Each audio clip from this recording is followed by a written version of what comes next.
All right, let's talk about SCHD. You know it, you've probably heard about it, maybe you even own it. It's this dividend darling, this ETF that has just captured the hearts and wallets of so many investors. But, well, lately that love affair has gotten a little rocky, a little complicated. So today we're going to dive into the numbers and figure out what is really going on here. And I'm not exaggerating when I say it's one of the most loved ETFs out there.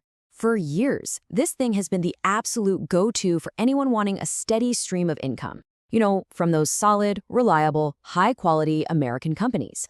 It became a bedrock, a real cornerstone for so many retirement portfolios.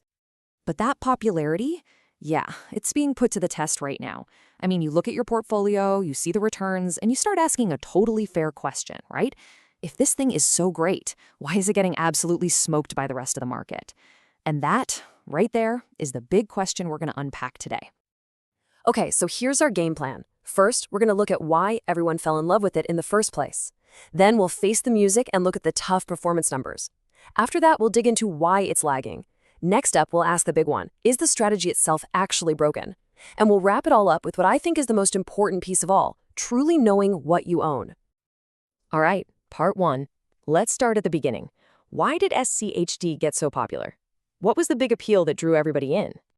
Well, the appeal was just super straightforward. It was basically a simple one-stop shop. You buy this one thing, and boom, you own a whole basket of solid dividend-paying stocks. And the whole strategy is built around finding these financially healthy, high-quality companies, you know, the kind that can keep paying and, more importantly, growing their dividends year after year. And the cherry on top, an insanely low expense ratio. We're talking 0.06%. That is a huge, huge deal when you're thinking about long-term growth. Okay, so that's the promise. But now we have to talk about the problem. We have to look at the harsh reality of the numbers. Because no matter how great the story sounds, the performance lately has been, well, let's just say it's been brutal. And this single number really just puts it all into perspective. Just this year alone, SCHD is lagging the S&P 500 by almost 20 percentage points. 20. That is a massive, massive gap.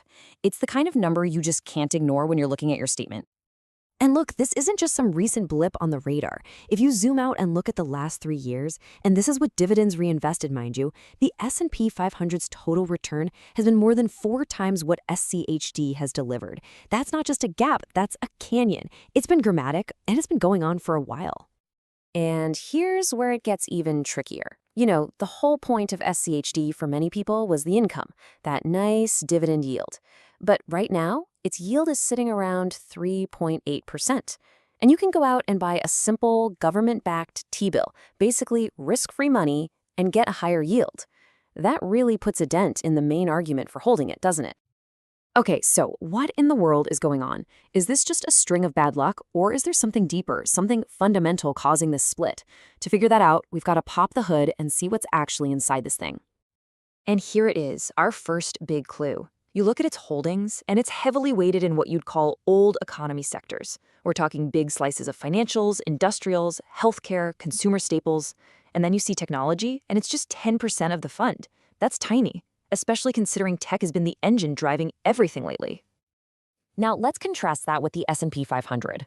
It is a completely different world. Technology isn't 10%. It's over a third of the entire index.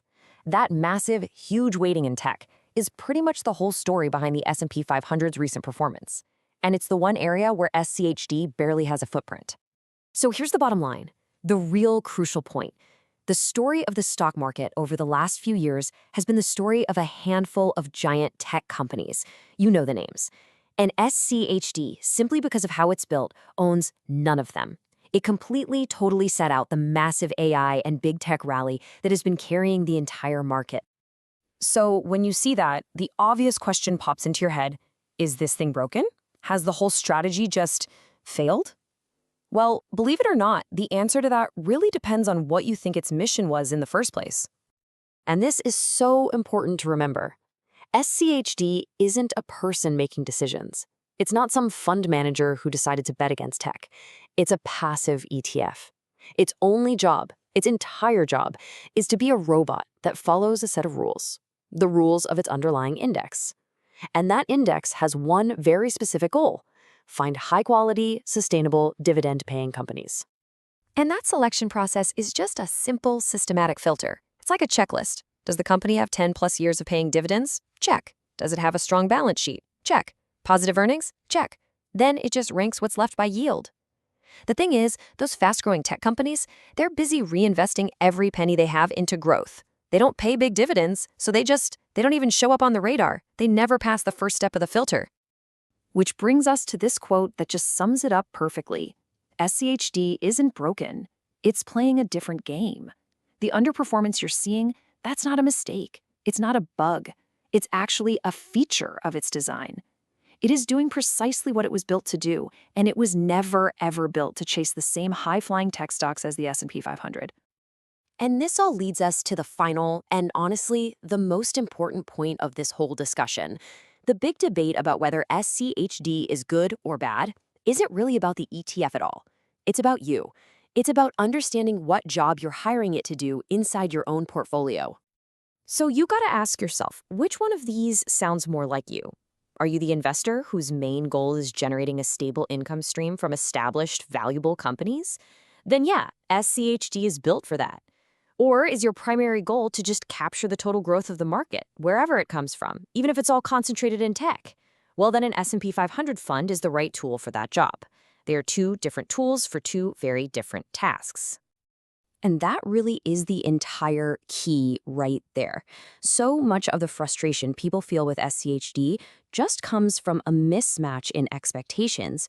The question isn't which one is better in some kind of abstract sense. The only question that matters is which one is better for you, which one actually aligns with your personal goals, your time horizon, and how much risk you're comfortable with. So I'll leave you with this final thought to chew on. What game are you actually trying to win with your money? Are you trying to beat the market and capture all that high-octane growth? Or are you trying to methodically and patiently build a reliable, growing stream of income that shows up in your account every quarter? Once you answer that, you'll know everything you need to about whether something like SCHD has a place in your strategy.